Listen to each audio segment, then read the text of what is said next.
Si on a besoin de semer des graines très fines, on va le tamiser.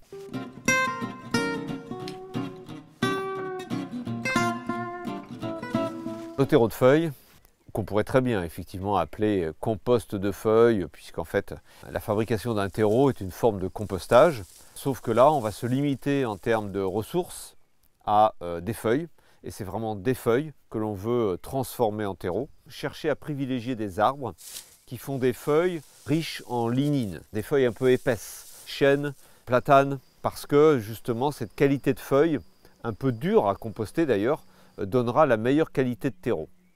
Et l'autre ressource dont on a besoin, c'est de la matière fraîche. On appelle ça de la matière azotée. C'est le grand principe de tout compost, c'est-à-dire une matière fermenticible qui va être un activateur, qui va amener donc cet azote, qui va pouvoir enclencher un processus de fermentation, de décomposition, avec une activation à la fois de bactéries et de champignons. On a pu stocker des feuilles pendant toute la période automne-hiver. Et au printemps, lorsque l'on a des coupes d'herbes fraîches à faire dans son jardin, typiquement les tontes de gazon, eh bien on va pouvoir mélanger ces deux ressources pour activer la mise en place d'un terreau. Donc on va alterner des couches. Donc on fait ça dans des bacs, dans des silos avec du grillage aussi.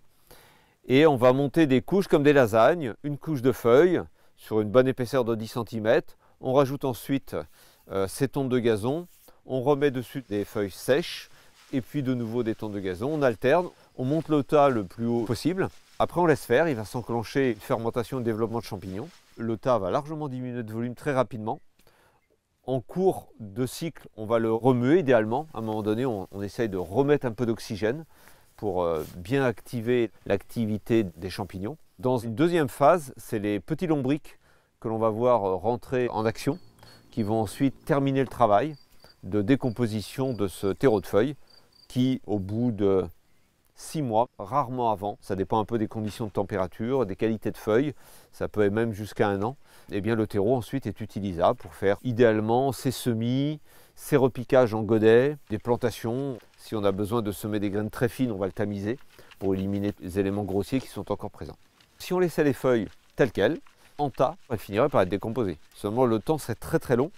Lorsqu'il n'y a que des matières sèches, ce qui se passe un peu dans la forêt, au contact du sol, le temps d'altération est très long parce qu'il faut du temps pour que certains champignons s'activent. Les herbes fraîches vont créer une activité bactérienne. C'est pour ça qu'on va voir qu'il y a une montée de température, justement par l'activité azotée, et c'est ça qui va déclencher une décomposition plus rapide. Bouger le tas, passer d'un bac à un autre. Alors on va dire sur une phase de 6 mois, si on remue 2 fois, c'est bien. On a monté un bac, et comme il diminue de volume de plus de 50%, on réunit tout le monde ensemble. Et puis à la fin, on termine sur un seul bac. Donc là, tout dépend évidemment des volumes que l'on fait. On peut même terminer, comme on le fait là, à la fin, stocker dans des seaux ou dans des sacs aussi. On les remplit de ce terreau pas tout à fait terminé. Et il terminera son travail en sac.